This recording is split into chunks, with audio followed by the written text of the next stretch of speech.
Welcome everyone to the Ontario Caregiver Organization's webinar series. These webinars bring together caregivers and subject matter experts to explore topics of interest to caregivers. We do this to support and engage chosen family, friends, neighbors, really anyone who's caring for someone else. My name is Katie Muirhead, and I'm going to be your moderator for today. We begin this gathering by acknowledging the Indigenous peoples of all the lands that we're on today. And while we meet on a virtual platform with people joining us from across the province, I'd like to take a moment to acknowledge the importance of the land which we each call home. The land that I'm standing on is the traditional territory of the Haudenosaunee and Anishinaabe peoples, many of whom continue to live and work here today. This territory is covered by the Upper Canada Treaties and is within the land protected by the Dish with One Spoon Wampum Agreement. Today, this gathering place is home to many First Nations, Métis, and Inuit peoples, and acknowledging this reminds us that our great standard of living is directly related to the resources and friendships of Indigenous peoples. As team members at OCO, we are learning about the lands from which we work and exploring how we can be meaningful allies and how we can support the recommendations from the Truth and Reconciliation Commission. We do this to reaffirm our commitment and responsibility in improving relationships between nations and to improving our understanding of local Indigenous peoples and their cultures.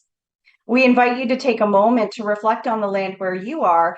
And if you're not familiar with that, we'll be sharing an interactive map that tells you which traditional territory your city or town sits on. And you can find that at native-land.ca. Our webinar today is called Managing a Complex Relationship with the Person You Care For.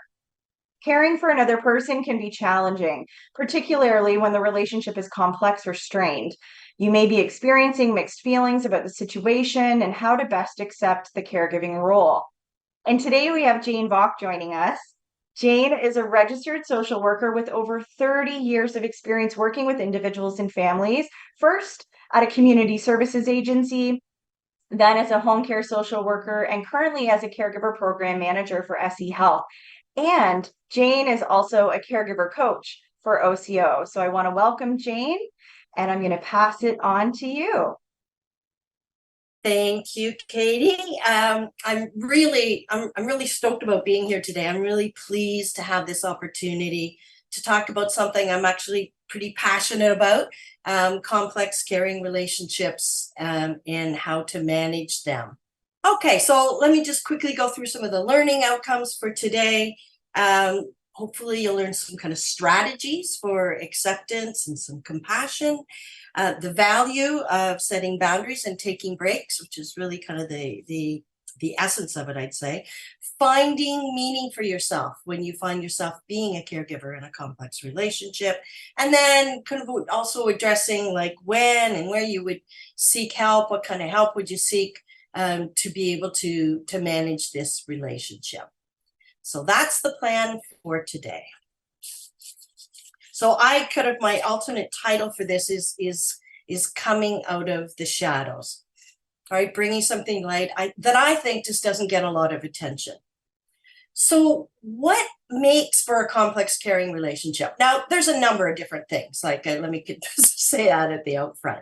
But what I want to focus on is when your caregiving comes from really a sense of obligation as opposed to coming from a place of love. You know, or said slightly differently, when it's coming more from obligation than it is coming from love. So then what happens with this? This typically translates, right, into feeling ambivalent, right? Ambivalent about being a caregiver or ambivalent about being a caregiver for a particular person, right? And, you know, we can just think about being ambivalent as being torn. And I'll go back and forth, sometimes calling it ambivalent, sometimes calling it being torn. And what it means is that you've stepped up to be a caregiver because you think you should step up. There's the obligation piece. And you have some resistance to being a caregiver. You don't want to, but you feel you should. So why talk about this? Why bring this up? Because I believe it's a category, or I feel like a group of caregivers that has actually been given very little public or social attention. It's kind of out of our view. Because I think this kind of experience of caregiving goes against our kind of prevailing ideologies, societal expectations about caregivers and caregiving.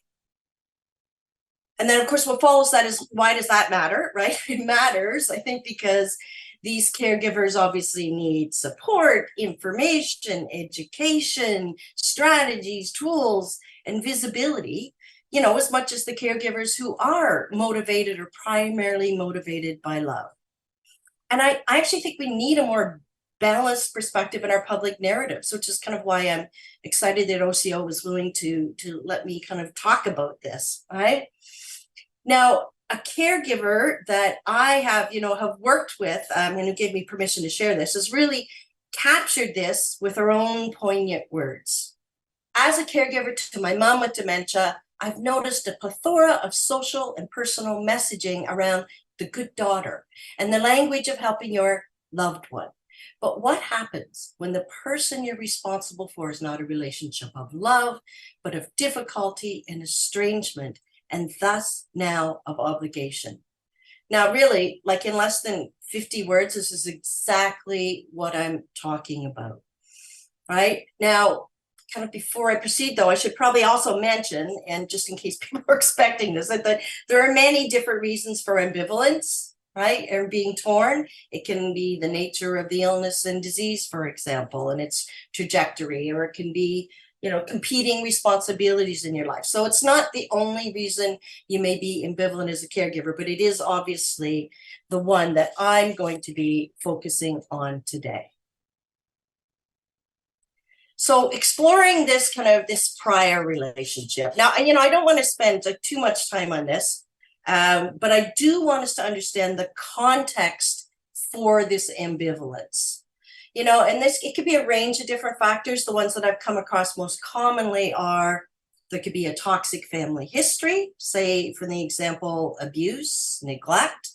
There could be a history of mental illness, from depression to personality disorders, such as narcissistic personality, for example. Or there could be some addiction, and not uncommonly, some combination of all these.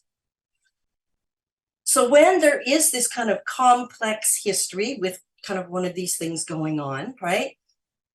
And I should probably say that I think this mostly applies to relationships between other partners, spouses, or between aging parents and their adult children. But when we have this kind of complex history, it often means that the starting point of caregiving is that you're being asked to be or expected to be a caregiver for someone who didn't care for you, and that was their role, or wasn't able to care for you. Now, another, I think, common denominator, I believe, is a lifetime, perhaps, or a long time, or a number of years of being responsible for the other person. You know, now I would probably go so far as to say likely over responsible for the other person, over responsible in the sense of taking care of their needs and taking care of their wants.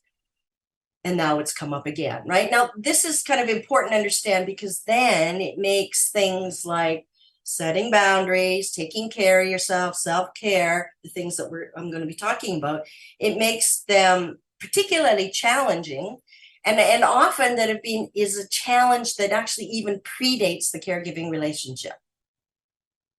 So there's a long history here. Now, let me use some of the common words, and I don't know whether I necessarily draw this or the numbers are much higher out there than when we realize, but I have a lot of caregivers who are in that kind of situation. And some of the common words that they use to describe when they realize, you know, the person who they have this complex history with now needs a caregiver are things like, I have dreaded this moment. Oh, Art, I just knew this day would come. This is my worst fear coming true. Now, really think about, those are really powerful words and really powerful feelings. And I can tell you that they are typical words. They are not the exception. So I want to go into a little more deeply why caregivers are expressing themselves so powerfully, why it is so big and so powerful and so emotive for them. So that's why we're going to look at some of the common experiences and feelings for, again, what I've called the ambivalent caregiver. First, a biggie is guilt. There is often guilt and a great deal of inner turmoil because they don't really want to be. If they had their druthers, they wouldn't be this kind of person's caregiver.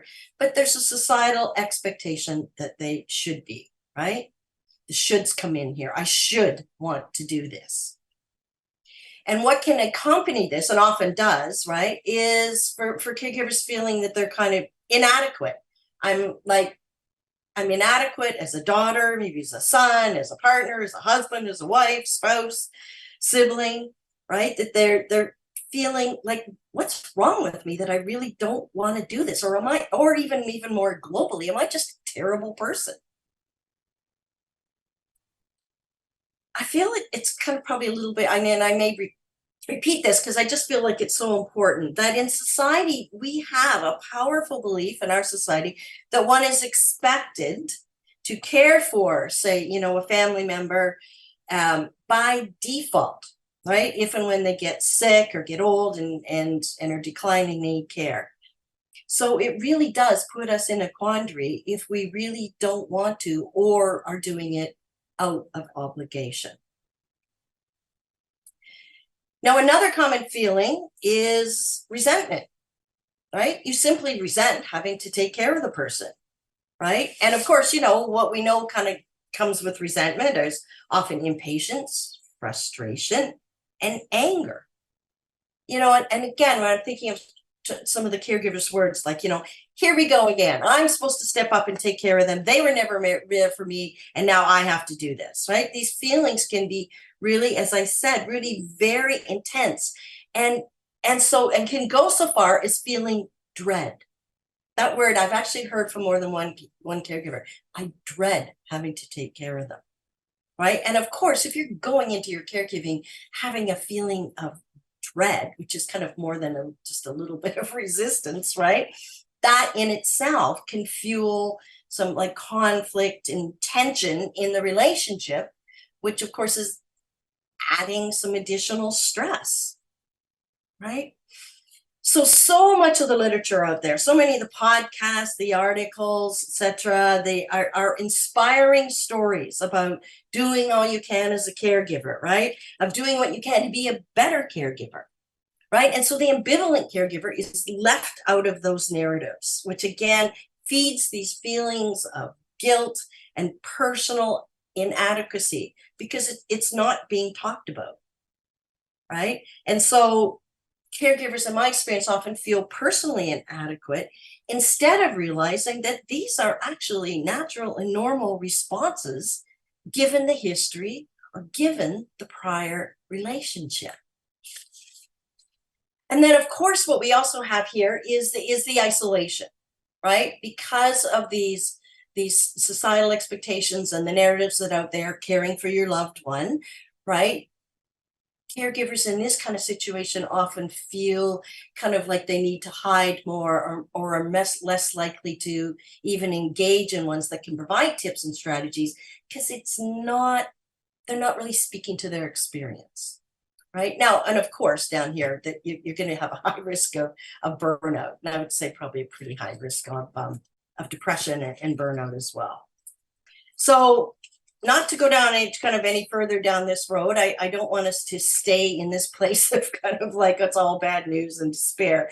There are things that can be done that can really make a difference. And these are kind of the ones, again, we're not going to be able to go in them in super detail, but we can cover them, I think, enough to be of some value today. Speaking your truth to someone who won't judge you, setting your boundaries, taking breaks, acceptance, revising, reframing how you're holding this, and practicing compassion. Okay, so let's start off with speaking your truth. Now, of course, being able to tell your story or speak your truth, this is important for most caregivers, right? Have a place where you can be listened to and open, honest about your caregiving experiences, how you feel about caregiver and how you feel about the person you're caring for, right? And this is a really important kind of antidote to feeling isolated and alone. And it also is really valuable because it dispels any shame that can come with feeling ambivalent, with feeling guilt, feeling inadequate. You could really dispel this, right? By talking honestly and openly with someone. And perhaps it's obvious, but sometimes I like to state the obvious. Being able to be open and honest needs to be in an environment of care and support and trust. That is, with someone who listens without judgment, right? And ideally, an open heart. It doesn't matter who this is. I don't think it matters diddly squat who it is. It can be another family member. It can be a friend. It can be a counselor. It could be a coach. It could be a peer mentor. It could be in a support group. In fact, support groups are where you're most likely to find caregivers who have maybe also complicated or similar experiences to you. So it doesn't matter where you get it, but get it somewhere, right? So this value of being heard and understood really cannot be overestimated. I'll say a little bit more of that in the context of shame here, right? Setting boundaries, and it's not just setting boundaries, it's about setting boundaries without guilt and shame. Although there's usually a bit of a process. You set the boundary, and then you have to work on doing that without the guilt and shame. So boundaries really revolve around, or how I frame them, around the issues in this context of how much you care, how much caregiving is enough, what behavior is acceptable, what's going to be tolerated, what won't be tolerated, and where are you going to kind of draw the line, and what actions are you going to take, right, to set and reinforce those boundaries. Now, in my experience, caregivers who have this kind of history that I'm talking about today often either do not know how to set a boundary, have avoided setting a boundary in order to avoid some conflict with the person they're caring for, or maybe even other family members, or may not even know that they have the right to set a boundary. What, you mean I can say no? I can say, no, I won't do that, right? Now, I described this kind of earlier as being over responsible, right? So caregivers often then struggle with guilt and shame. Then when someone like a coach like me comes along and says, perhaps you want to set some boundaries here, right? So the guilt and shame come up. Probably the quintessential expert on shame is Brené Brown, and what can arise is what she calls these inner shame gremlins. Like, who do you think you are? Well, you're obviously not a caring daughter or son, right? Oh, how could you be so cold or so callous? Those are the gremlins, right? So what that means is that this guilt and shame piece often needs to be addressed, as I said, alongside boundary setting. And because it's likely new, so you're going to have to deal with your own kind of internal resistance, right? And as I've said, what's the best antidote to shame? Like feeling that you are maybe a cold, callous person, all these kind of negative perceptions of yourself. Empathy, right? Which is what, again, makes the first one I talked about, speaking truth to someone who is non-judgmental and just listens to you, so important. Because, again, using the words of Brené Brown, shame needs you to believe that you are alone. Like, you're alone with these feelings. You're alone in being a bad caregiver or a bad daughter, right? And empathy makes for a hostile environment for shame. So this piece about setting boundaries and speaking to someone you can trust and speaking honestly kind of go together in lots of ways. Now, when first learning to set boundaries, it's often helpful to start out with small things, right? Just as kind of a way to build confidence. So, no, I won't be taking you grocery shopping twice a week. I'll be doing this once a week. And I'll let you know what day and time works best for me. Or it might be, I'd love to get you a glass of water when I go back downstairs. Again, I'll do that. Or it might be making the decision saying, you know what, I won't be visiting every weekend, it'll be every other weekend. Or it's just a final sort of simple example, maybe not answering your phone right away, right? Letting it go to voicemail, right? You get the gist. And it's really about not being at the person's beck and call. Now, the other thing is, those are all caregiving examples. Sometimes it's even easier if that feels a little too daunting, a little scary, not ready to do that. You can practice with non-caregiving examples. Like a lot of people will say, start with examples of at work, because here's the thing.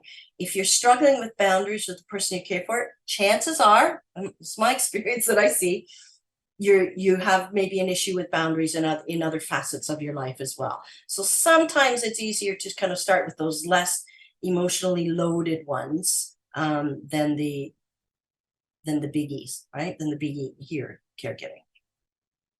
Now, the thing about setting boundaries with someone, especially when it's new, is there's going to be resistance. I talked about the internal resistance, but you can also get resistance from the person you're caring for. And, it's just what happens. So it's good to be prepared for that, right? There's a meme I love that says, the only people who get upset about you setting boundaries are the one who are benefiting from you having none. And as I said, sometimes this pushback is from the person, or sometimes it's really internal, because again, if this is new for you, it may be that your identity has been one of a person who gives and gives and gives and doesn't set boundaries, right? Doesn't have the habit of doing that, right?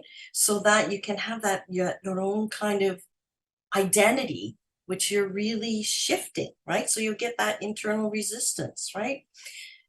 There's always a lot to say about boundaries. Okay? But for today, suffice it to say, I believe it's something that's especially important for the ambivalent caregiver to look at and likely put into place for their own well-being. And I do kind of wanted to really just acknowledge right there that it's as important it can be extraordinarily difficult. Like, it's real work to set boundaries, and it's a difficult and actually quite a brave thing to do. All right, enough about boundaries for the moment.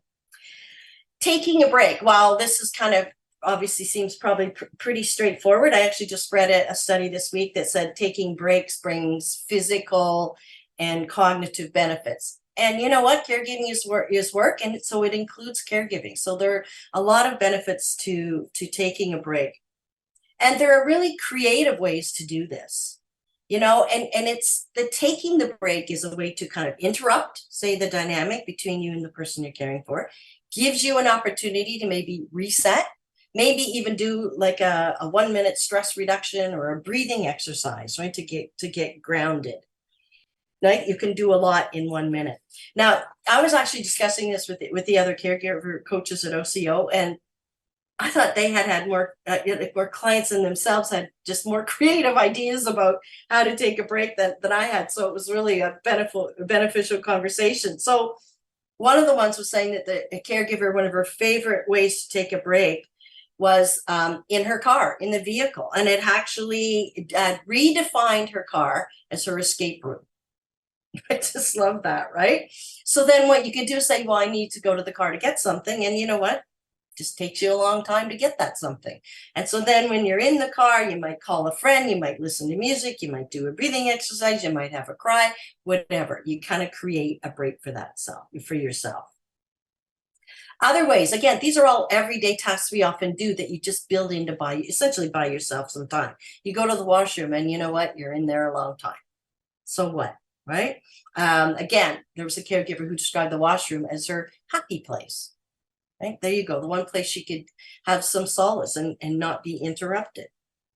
Maybe you're going to have especially long bath or shower, right? Again, just about taking these everyday tasks. It might take you a long time to fold laundry in another room, right? Again, you're going to have your own ideas about this. And we could also frame this as self-care, right? Because that's also what it is, taking a break, and again, We encourage caregivers to, to start small, right? Especially if you're not used to doing this and taking a break, because when it's new, again, some of that guilt about doing that is likely to rise up, right? Because you're not used to kind of taking your own needs and wants seriously. All right, so the royal road to acceptance here. This is a big topic, and I hope I can do it justice in the next few minutes. So what is acceptance and what is it not? It's really an observation, an understanding that something is happening, and you suspend the belief or desire that it should not be happening. Right? So acceptance starts with perceiving reality as it is right now. So here I'm talking about this in the context of acceptance of situation, the person cared for, and acceptance of self. Now, acceptance, and this is the part where it's often misunderstood, acceptance is really an active process. It does not mean that you don't work on changing things. Right? In fact, what have I been talking about? Like doing things like taking breaks, setting boundaries, right? But if you start from what is, right, acknowledging what is right in front of you and not kind of resist it or reject it, say it shouldn't be happening, what we do is we actually reduce our suffering, because there's a lot of suffering that comes from resisting what is happening, right? So we're going to go into that more as I go into these other particular examples in relation to situation, person being cared for, and yourself. All right, the acceptance of the situation. Probably most of you have heard this frame, it is what it is, right? Again, I think I need to say more about what acceptance is not. It's not resignation, it's not giving up, and it's not condoning behavior. Right? Again, what it means is you quit wishing or believing or expecting the situation to be different than it is, right? And it doesn't mean you like it, condone it, right? But it is what it is. So what would be an indication, right, that you're not accepting what is? So you may hear yourself saying things like, this is not fair to me. It's not fair I'm in this position. It's not right that I'm doing the only one caregiving. They should have taken better care of themselves. Look at the situation I'm in now because they're not taking care of themselves. They should do that now, take better care of themselves. You kind of get the flavor of this. All ways in which we're saying what's happening shouldn't be happening. And here's the thing, whether we resist or we accept a situation, it is still happening, right? I mean, that's really the point. When our resistance saying it shouldn't be happening becomes really a source of additional stress.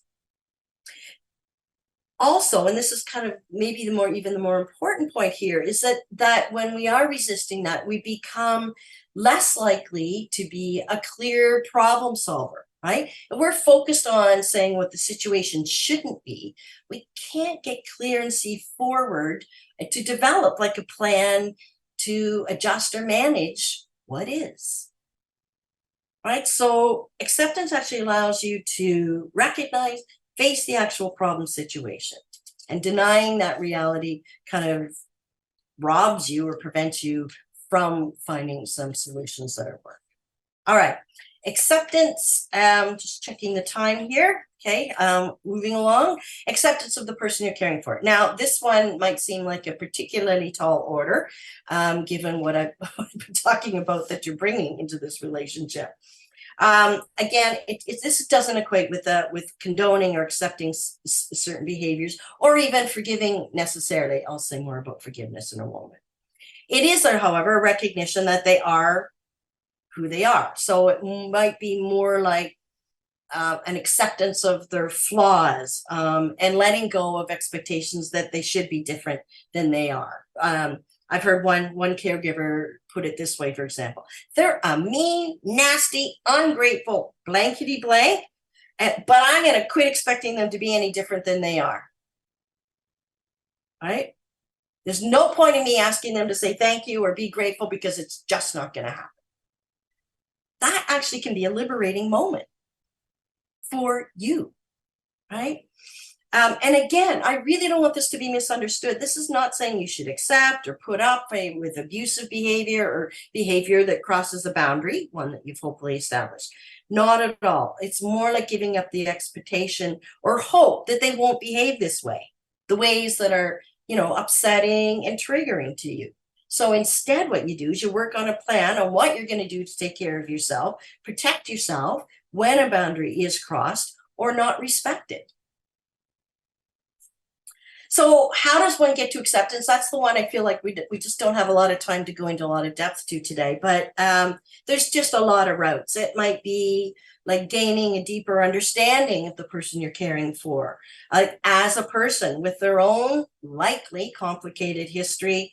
That can sometimes help with acceptance. It might be some explicit forgiveness work, is the quote says here. Forgiveness is just another name for freedom. And forgiveness is in your own interest. This really has nothing to do with the other person.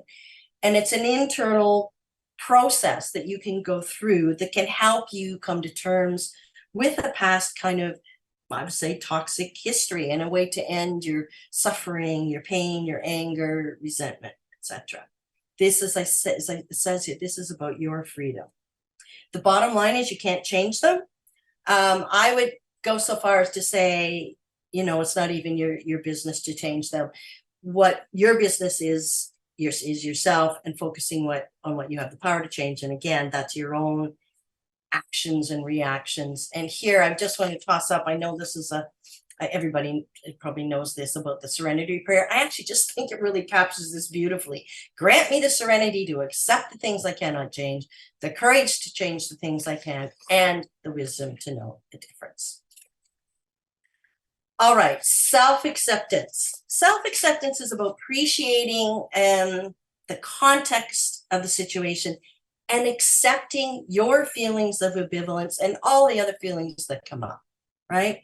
These feelings are understandable and normal given the history, given the dynamic of the person you're caring for. It doesn't make you a bad person, an uncaring person, or a cold person. And the more we tend to kind of struggle, against those feelings, the harder it becomes. So we really just acknowledge them, let ourselves experience them, and then that gives us a greater likelihood of working through them, right? Rather than being ruled by them. There's a kind of a meme, what we resist persists. So I'm not advocating staying in those feelings, right? Because they're a recipe for misery, but it is important to first kind of acknowledge them, label them, name them, normalize them for yourself. Okay, so reframing your caregiving experience. I often hear caregivers with the kind of relationship, history I've been talking about today, say they are trapped, right? They have no choice to be a caregiver. It's the obligation piece, right? That feels like a trap. Like, I don't have any other choice. I don't have an option. I'm just going to be really blunt here. Yes, you do. And it's important to realize that you always have choices as a caregiver. I certainly get you feel trapped, feel that you don't have any other choice or option, but I think this is a belief that really needs to be challenged. Why? Because frankly, it isn't true. You do have options and choices, including the choice not to be a caregiver, right? Like, it's super important to understand you have these options, right? You even have the option of walking away completely, right? That I'm not saying that would be an easy thing to do, or you would probably have a whole range of feelings about that, but it is possible. And believing you're trapped and have no choice actually makes you a victim, right? And victims feel powerless to make changes. So if you own your choice, your decision instead, it's you empower yourself, right? And you can make changes then to improve the experience for yourself. Now, I've called this reframing. We could just as easily call it recognizing the truth. And it's also, recognizing the truth. It's also kind of part of a recontextualization, right?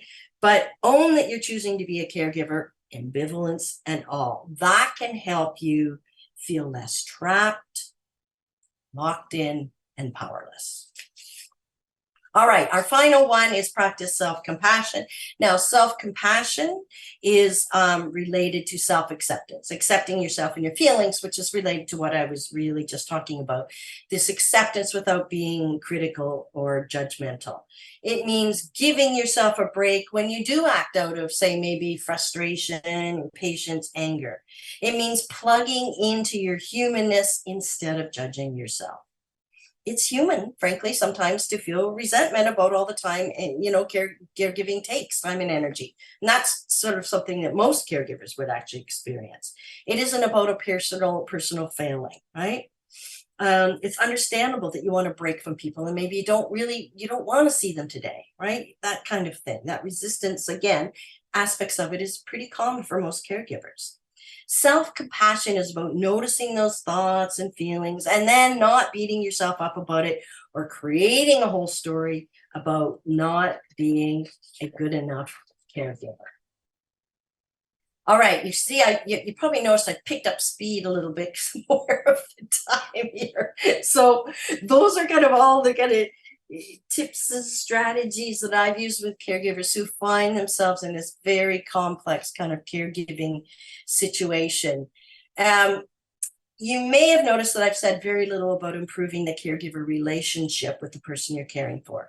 Now, this can and does happen, but I'm not focusing on that because, frankly, it's not something you have control over, and it's not something that I see happen just all that often, right? So that's why I haven't really said very much about that.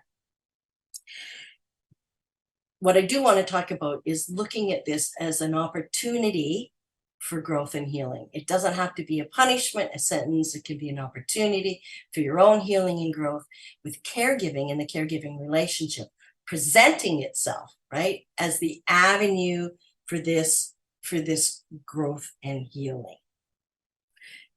Now, there are a number of ways to facilitate this growth and healing, and I know that we talked about when would you get help, what kind of help would you get.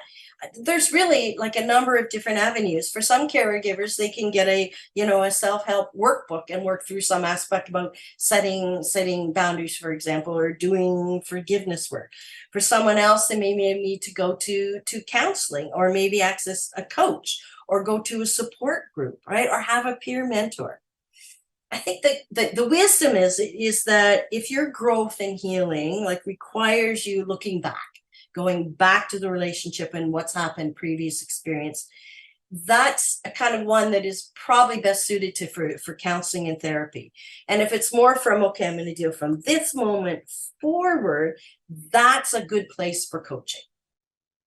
Right. And again, there's always the option of having a combination of all of these. What I wouldn't advocate is going it alone. I really strongly encourage you to get some form of support and help. Okay, so thank you so much. I'll now turn it over to Katie and to Cleo. Wonderful. Thank you so much, Jane. That was such fabulous information. I know you did your most best to get through it in the time that we have. Our chat box has been busy, and I want to thank folks in the chat for being so honest. Some people are sharing their experiences and their stories, and along the lines of your presentation, just being able to speak your truth and share your story is so powerful. So thanks to those that have been comfortable in speaking up and sharing in the chat, asking questions. Now's the time for questions.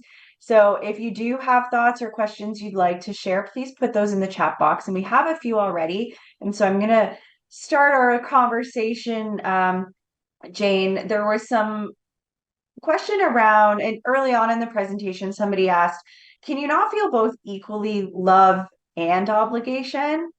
And I think sometimes folks think these feelings really need to be singular or one thing at a time. And I wonder if you can speak to that a little bit. Yeah, absolutely. I mean, I know I was really talking about it when it's more of obligation than love, but absolutely you can have both, without a doubt. right? It's just that my focus is on one where you're leaning more, you're leaning more on the side of obligation than love. Yeah, and every caregiver's experience is so different, right? And some folks, Yeah. if we are going to continue on the candid honesty train that I so appreciate you bringing to the conversation, some folks are in this position because they just have to be. And there are some circumstances where maybe it is an obligation and a responsibility. So everyone can feel and experience caregiving so differently. And Yeah. yeah, you can have both of those feelings, all of those feelings. And Yeah. sometimes those feelings come and go from moment to moment and day Well, to day. that's the other part of it. I think, Katie, is that what happens is that sometimes in more stressful moments, you might be plugging in more to the sense that you're obligated than you're doing this out of love too, right? So it's going to fluctuate, right? Depending on what's going on, how you're doing, how they're doing, how long it's gone on, right? Like a lot of factors there for sure. Yes. So many factors, so many factors. And we had some comments around that. We had some comments around someone shared that in the early days of caregiving, it was easier. It was the beginning. I was fresh, I was new to this, and I'm putting a couple words in their mouth. But as time ticked on, continuing to work full time and managing all of the work as you do as a caregiver, it takes a toll. Right. So it speaks to that, right? That your experience early on as a caregiver might look different 10 years in, 30 years in, and so Absolutely. on. That's the Mhm. exact word I was going to use, a toll, right? Yeah, it can take a toll, right? Absolutely. And Yeah. depending on what the issue is, the person you're caring for, right? Like for example, some of them are actually a little more challenging. Like dementia, for example, can be a particularly challenging one for caregivers. Absolutely. Absolutely. And another comment that came up that sort of speaks to some of the things we're talking about is the engagement that your care recipient, your loved one, takes in their own health and well-being. Like the comment was, my mom, I love my mom, but my mother hasn't bothered doing anything about her illness because she's afraid of ending up like her mother.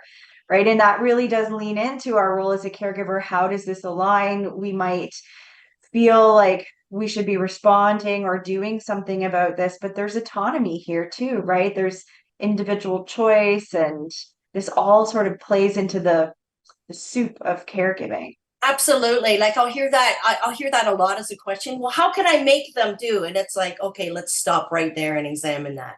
You can't. And it's usually from they just desperately want them to be better and have a better experience, and they know it can be different, but we're into that realm of trying to control something you can't control. And over time, I think some of those strategies you brought forward, like acceptance, is a great way to sort of reframe things and say, okay, I may want these things for my loved one, but they've demonstrated over the years that maybe they're not ready to do those things or not willing to do those things, and I need to accept the limitations Got it. of the role. Absolutely. Yeah. Yeah. Um, a comment that came through is, I love mom, but I can really get resentful of her when she accuses me of things that I don't do, and acknowledges, the awareness of the diagnosis that this person's facing.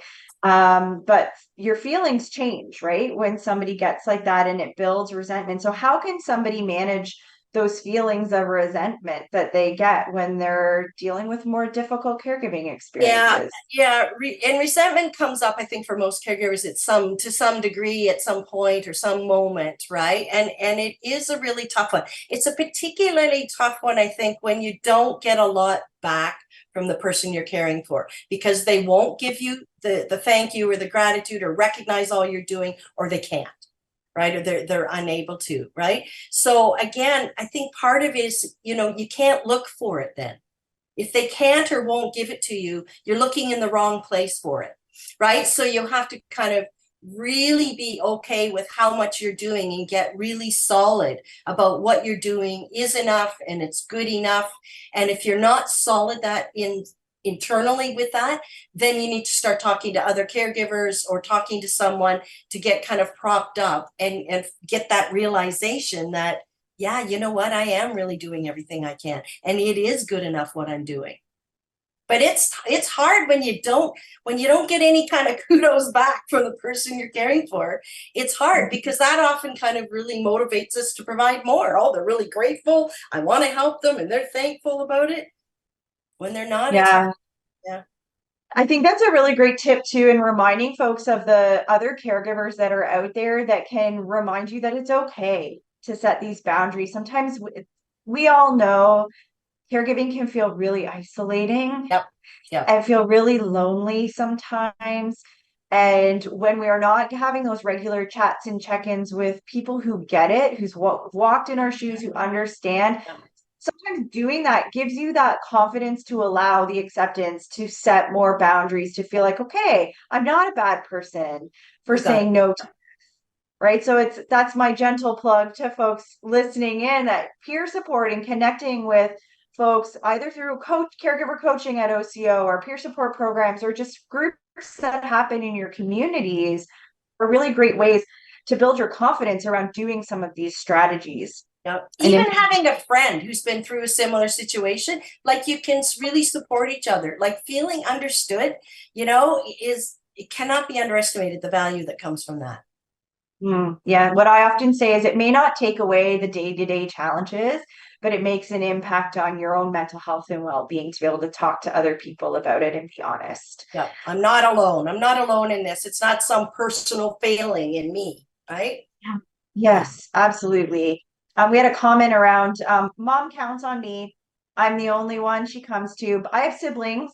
I have two sisters, but they don't help at all, and it's very stressful. So, what would you say to someone who maybe needs to set boundaries if they don't receive help from other family members? Um, would you have any tips or advice around boundary Well, setting? again, that's a pretty common situation, and there usually is just one primary caregiver. I mean, there's a lot I could say about that. One is like you could try and have a family meeting, right? That's even mediated by someone or facilitated by someone with everyone to set out. Sometimes that's helpful to get other siblings on board because there's often a lot of reasons why they're not on board. So that's one thing, right? But you know what? I actually do feel like we're into the realm of acceptance of again, because I hear it a lot. My other sister, they should step up. They should be helping.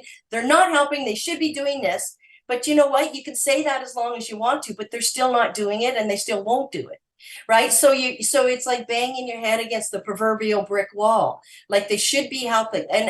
It's those shoulds and should nots that I think alert us to, okay, I'm actually resisting what is, right? Because we're into that place of trying to change somebody else, right? And the other thing I think that often doesn't get considered is siblings relationship. Everybody has a different relationship. It's like let's use the mother example.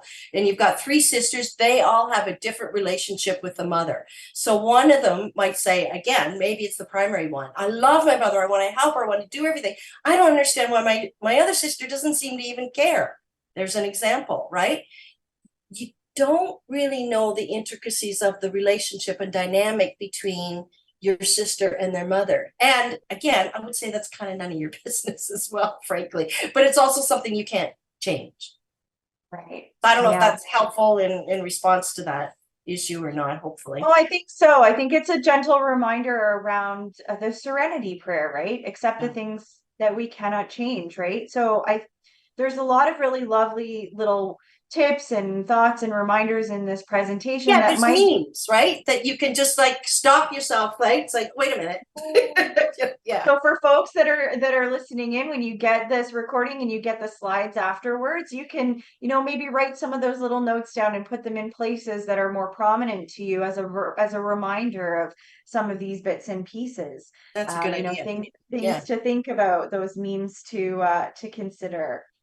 Okay, lots more questions that have come in. We still have a few minutes, so if folks do have other questions, we'll do our best to get to all of them. There was something that came in around the relationship dynamic. So we know that caring for a parent, caring for a spouse, caring for a child, they all represent different challenges, right? Those relationships that we have with folks. And the comment was caring for a spouse is especially difficult. So there's difficult days, withdraw from social activities, take the easy way out, doing solo activities or being on the phone. And then you wonder why the relationship has changed. So that relationship between spouse is now for some people starts to feel like I'm just your caregiver now. Yep. Yep. And so it's really complicated, right? And difficult to manage that emotionally. And I'm wondering if you can speak to a little bit like, how can I still feel like I have the identity of a spouse while I'm still caregiving? Well, you know what, it's again a common issue, and it's a difficult one. I think part of it is, when possible, to actually raise this as an issue with the spouse or partner. Again, whether you two of you can do that, or maybe you do it in a counseling or therapy context, to be able to work through that. There's a lot of changes and shifts in identities here. How are we going to weave through and still be a couple? That kind of thing. So is one option. I also think that what needs to be acknowledged with that is the loss and the grief that comes with that, right? Because that's often attached to it. It's like, because also it's like what I imagined this partnership was going to be like is often, it's shattered sometimes when some of these, if there's real caregiving needs, and in particular intense caregiving needs, and the relationship shifts, where now you feel like you're more a caregiver or a personal support worker or a nurse than you are a partner, right? And there's real loss and grief, and I think that needs to be acknowledged, and you work through that in whatever way you can or need to, with someone, right? Or again, like all the other avenues I talked about before. But I think an acknowledgement of that is important, and if possible, like that, sometimes I think these conversations are avoided between couples. Everyone knows there's been a shift, but it's not being talked about. Well, that's setting it up for further alienation from one another or each other. So trying to maybe bring it out into the open would be my best suggestion.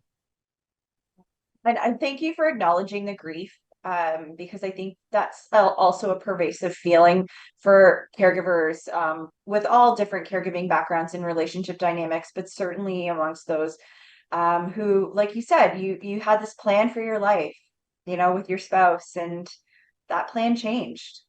And so it is an element of grief and loss, and trying to readjust what that future or what that life is going to look like. And we had a comment in the chat just as you were sharing that around vulnerability. And it Yes. took being really vulnerable in order to make some of those changes and to Oh, express I love how that. you're Thank you, feeling. whoever said that, because it does, it requires making yourself or allowing yourself to be vulnerable in front of someone. And that, you know what, that is not an easy thing to do. It is so difficult So to I do really for both. appreciate that that's being brought up, the question that Yeah. it requires that, and it's really hard.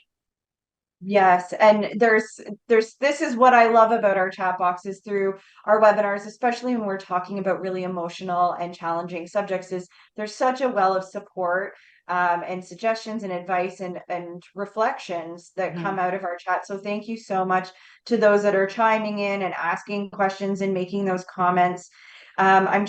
We've got another minute or so and lots of fabulous feedback coming through the chat about our talk today. And I want to see if there is, one of those comments. I really appreciate your honesty and vulnerability, Jane. I liked your explanation that acceptance is not the same as resignation, and that we always have choices, and that thinking and behaving like a victim takes away my ability to make value-based choices. And I think that the delineation between the two, accepting versus resigning and giving up, is so important for people to remind themselves of, that there is a difference. And by accepting those challenges and those differences doesn't mean you're failing your loved ones, because Absolutely. sometimes that promotes that guilt feeling. Sure, for sure. Yeah. Okay. We had some fabulous questions that came in, but I am mindful of time. So I do just want to take a quick moment to thank you so much for joining us, Jane.